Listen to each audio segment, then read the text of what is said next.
नमस्कार, मेरा नाम है मीनाक्षी रजत और इंडिया डेली जम्मू कश्मीर में आप सभी का बहुत स्वागत है। आज जो खबर आ रही है उस पर बेहद जरूरी है कि ग्राउंड जीरो पर क्या चल रहा है उसके बारे में हम समझें, और ये समझाने के लिए मेरे साथ मेरे दोनों सहयोगी जुड़ गए हैं। जहां जम्मू से विकास अब्रोल मेरे साथ जुड़े हुए हैं, तो वहीं श्रीनगर से मेरे साथ मेरे सहयोगी नासिर जुड़े हुए हैं। अब क्या मुद्दा है पहले वो समझ लीजिए। पिछले कुछ दिनों से ये देखा जा रहा है कि जम्मू की तरफ आतंकवादियों की घुसपैठ करने की जो कोशिश है, जो चाहत है, वो ज्यादा हो रही है। हमने पिछले दिनों देखा कि पुंछ हो, सूरनकोट हो, वहां के इलाकों में भी इसी तरीके से घुसपैठ करने की कोशिश की गई, और जम्मू कश्मीर के कठुआ जिले के बिलावर इलाके में भी इसी तरीके से कोशिश की गई। लेकिन ये सफलता हाथ लगी इंडियन आर्मी के, जहां उन्होंने सुरक्षा बलों ने मुठभेड़ करते हुए एक आतंकवादी को ढेर कर दिया। पिछले कुछ दिनों पहले तस्वीर किश्तवाड़ से भी सामने आई थी, वहां पर भी कुछ ऐसी ही जो तस्वीरें थी कि एक बड़ा एनकाउंटर किया जाता है और किश्तवाड़ में भी इंडियन आर्मी को सफलता मिलती है। लेकिन बात अगर विकास अभी की जाए कठुआ जिले की बिलावर इलाके की, तो वहां पर क्या स्थिति बनी हुई है और ये पूरा माजरा क्या था?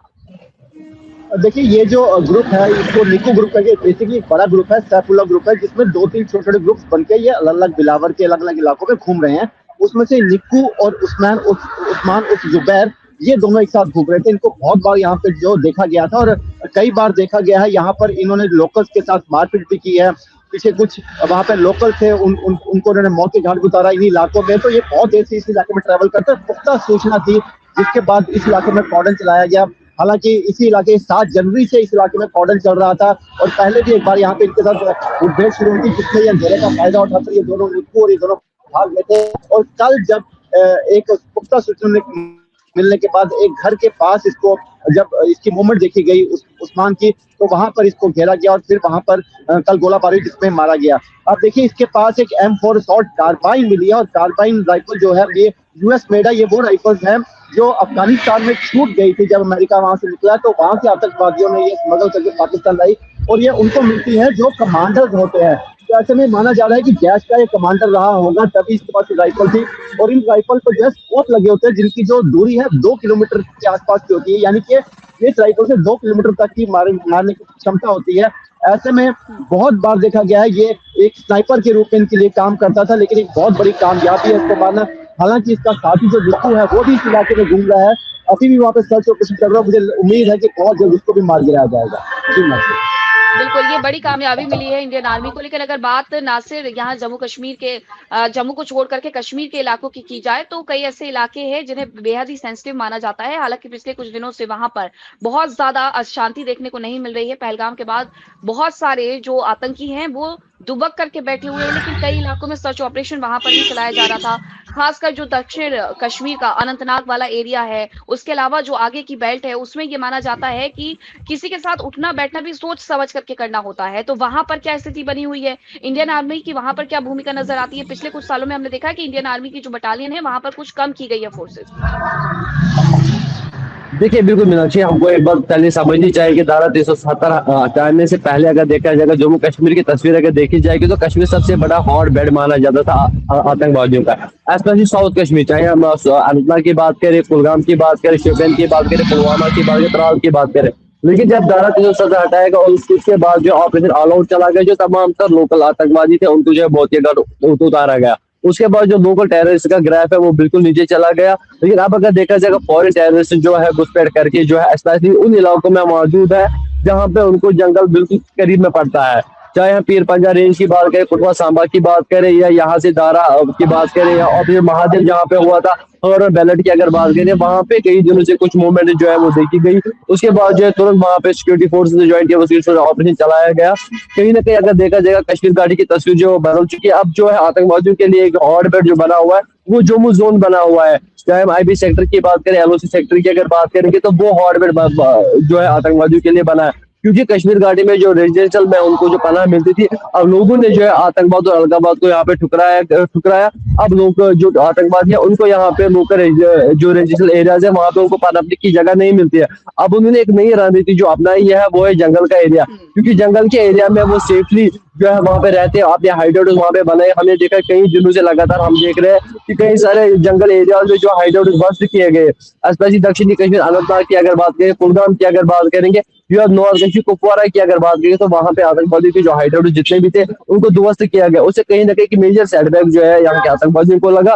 और जो फॉरेन टेररिस्ट है जो कश्मीर घाटी में मौजूद है, विदाउट लोकल सपोर्ट यहाँ पे उनका सर्वाइव करना बहुत ही मुश्किल है। लेकिन वही कारण है कि अब आतंकवादी जो है जंगल का सहारा ले एक रेंज से दूसरी रेंज के लिए जाते हैं, हमेशा अपनी लोकेशन जो है चेंज करते आ रहे हैं, क्योंकि लोकल सपोर्ट जो है उनको यहाँ से नहीं मिल रहा है। लेकिन अभी भी कुछ ऐसे भी लोग हैं जो अभी भी औषधियों का काम कर रहे हैं, जो अभी उनको लॉजिकल सपोर्ट प्रोवाइड करे। तो कुल मिला के अगर देखा जाएगा कश्मीर घाटी में अब आतंकवादियों की जो प्रेजेंस है वो बिल्कुल कम देखी गई। उनकी एक्टिविटीज की बात करें, उनकी जड़ें यहाँ पे अगर देखा जाएगा कई सारी सदियों से यहाँ पे डेकेड से मजबूत होती जा रही थी, क्योंकि लोकल ग्रैब जो है ज्यादा था। लेकिन अब जब उसमें उस ग्रैब में जो है वो नीचे चला गया, उससे कहीं ना कहीं वो बिल्कुल कम हो गया है नासिर। लेकिन एक सवाल और, क्योंकि अभी कुछ हिस्सों में देखा गया कि बर्फबारी हो रही है, तो क्या ऐसे मौसम में भी जो घुसपैठ की संभावना है वो ज्यादा होती है? बिल्कुल, देखिए मीनाक्षी, बर्फ होने से पहले जो वो टाइम होता है उसमें ज्यादा चांसेस रहते हैं घुसपैठ के। उसके बाद जब बर्फबारी हुई, आप देख लीजिए शोपियान की बात कर लीजिए, आप अनंतनाग की बात कर लीजिए, आप कुपवारा की बात करिए, वहाँ पे एलओसी क्षेत्र में कम से कम 3-4-5 फीट बर्फबारी जो है वो हो चुकी है। उसमें कहीं ना कहीं हायर चांसेस रहते हैं। लेकिन वही अगर देखा जाएगा 24 घंटे भारतीय सेना जो है तैनात वहाँ पे रहती है, मॉडर्न टेक्नोलॉजी से उनको लेस किया गया है, मॉडर्न वेपनाइजेशन दिया गया, नाइट विजन वेपनरी से उनको लेस किया गया। उससे कहीं ना कहीं मेजर सेटबैक जो है जितने भी एलओसी सेक्टर कश्मीर घाटी में उनको मेजर सेटबैक लगा, यहाँ से घुसपैठ करना बिल्कुल असंभव है। लेकिन वहीं अगर देखा जाएगा जम्मू में जो हिली एरिया जहाँ पे कश्मीर घाटी में है, या आपको ये बात समझ हमें ये बात समझ की जाए तो भारतीय सेना नासिर उसी तरीके से मुस्तैदी से नजर आ रही है जिस तरीके से आतंकियों का इलाज होना चाहिए। अब रोल क्या अभी कुछ और इलाकों में हम ये देख सकते हैं कि भारतीय सेना गश्त करते हुए नजर आ सकती है, कि अभी भी वहां पर सर्च ऑपरेशन चल रहा है? जी बिल्कुल, देखिए सर्च ऑपरेशन मीनाक्षी अभी भी चल रहे हैं। डोडा किश्तवाड़ में भी अब सर्च ऑपरेशन चल रहे हैं। बिलावर जहां पर ये आतंकवादी मारा गया, सर्च ऑपरेशन वहां भी खत्म नहीं हुए हैं। किश्तवाड़ में सर्च ऑपरेशन चल रही है, क्योंकि वहां भी कुछ आतंकवादी की मौजूदगी देखिए मौजूद। सिर्फ ये कश्मीर ही नहीं, जम्मू ही नहीं, कश्मीर संभाग में भी सर्च ऑपरेशन चल रहे हैं। ये जो हॉट बेल्ट है अगर बात की जाए तो वो कठुआ का सांबा इलाका और उधर से केरन का सेक्टर कश्मीर से, ये ऐसे इलाके हैं जहां से कई बार जो है कोशिश घुसपैठ की लगातार की जाती है। क्योंकि देखिए अब सर्दियां जो है पूरे इस वक्त पीक पे है, ऐसे में उनकी कोशिश है। जो आतंकवादी इस वक्त क्यों मारे जा रहे हैं उसका एक खास रीजन ये है, उनके साथ बार बार मुठभेड़ क्यों हो रही है उसका रीजन ये है कि जो पहाड़ है वहां पे बर्फ पूरी तरह जम चुकी है। तो ये थोड़ा सा नीचे आ रहे हैं, हालांकि मैदानी इलाकों से नहीं, लेकिन जंगल के नीचे इलाके में आ रहे हैं, जहाँ पे ऑलरेडी जो है सुरक्षा बल जो है मौजूद है और सर्च ऑपरेशन कर रहे हैं। ऐसे में कहीं ना कहीं ये जो ऑपरेशन है इनके लिए आतंकवादियों के लिए घातक सिद्ध हो रहे हैं।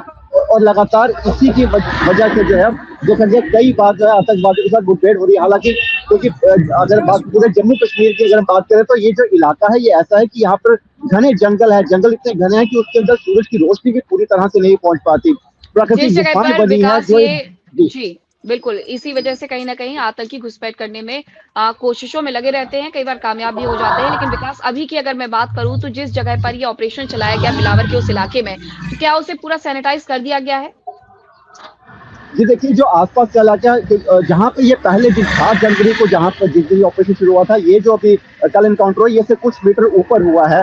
तो यानी कि अभी भी वहाँ पर एक आतंकवादी मौजूद है जिसकी निक्कू आतंकवादी की बात करते हैं, निक्कू बताया जा रहा है। तो अभी भी वो एरिया सैनिटाइज करने की कोशिश की जा रही है। जब तक वो आतंकवादी को मार नहीं गिराया जाएगा तब तक सुरक्षा बल जो है अपना सर्च ऑपरेशन खत्म नहीं करेंगे। हालांकि उसके आसपास का इलाका जो है वो पूरी तरह से सैनिटाइज किया गया है। वहां पर कुछ लोग थे जो उस समय वहां पर इसकी जद में आ सकते थे मुठभेड़ में, पहले उनको बाहर निकाला गया था, एरिया सैनिटाइज किया गया, उसके बाद आतंकवादी को मार गिराया गया। लेकिन फिलहाल अभी भी मैं आपको बता दूं कि सर्च ऑपरेशन जारी है। जब तक दूसरे आतंकवादी को मार नहीं गिराया जाएगा सुरक्षा बल चैन से नहीं बैठेंगे। जी, बहुत धन्यवाद आप दोनों को मेरे साथ जुड़ने के लिए और बताने के लिए कि आखिरकार जम्मू कश्मीर में क्या चल रहा है। लेकिन जम्मू कश्मीर में भारतीय सेना पूरी मुस्तैदी के साथ पेट्रोलिंग करते हुए नजर आ रही है और ऐसे घुसपैठियों को मुंहतोड़ जवाब दे रही है। जैश के आतंकियों ढेर कर दिया गया है और अभी भी ये सर्च ऑपरेशन इसी तरीके से चल रहा है। इंडिया डेली जम्मू कश्मीर में अभी के लिए इतना ही, फिर होगी मुलाकात एक नई खबर के साथ। नमस्कार।